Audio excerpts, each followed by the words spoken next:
Ертеде бір мақта қыз деген кішкентай сұлу қыз болған екен. Ол қыздың досы мысық бар екен.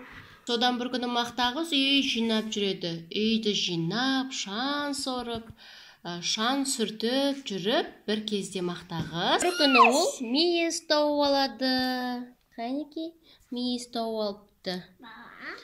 Мысық, мейізді жейсің ба? келді.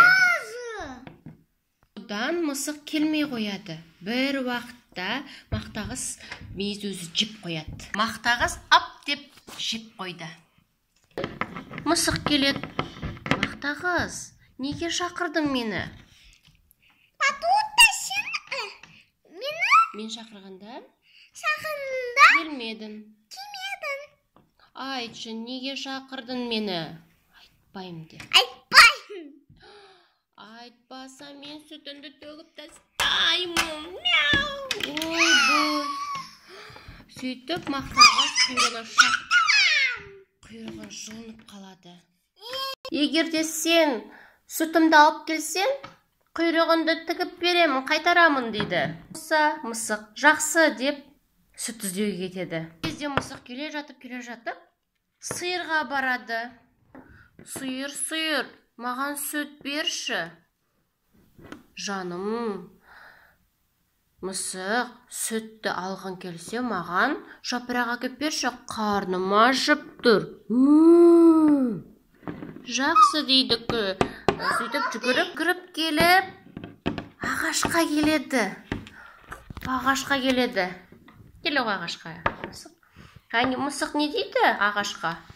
Ағаш, маған жапырағынды берші. Сен маған бірінші су құйып бер дейді, е? Жақсы, қазір су құямын дейді. Жүгіріп кетеді. Жүгіріп келатыр. Қыздарды көріп қалды. Қыздар, маған су беріңдерші, суларым бар екен. Қыздар айтады, бізге конфет әкеп берсең, біз саған су береміз. Жақсы, қазір алып келем. Сөйтіп мысық магазинге келеді. Дүкенші, маған конфет беріңізші. Жұмыртқа керек па сізге? Жақсы, қазір жұмыртқа алып келемін. Жүгіріп тауыққа барады. Жүгіріп отырып тауыққа келеді. Тауық, маған жұмыртқанды берші, маған жұмыртқа керек болып тұр. Онда сен маған жем әкеліп бұл. Бидай. Дұрыс, бидай әкеп берді, жем әкеп берді. Сөйтіп не істейді мысық? Кетеді, жем іздеп.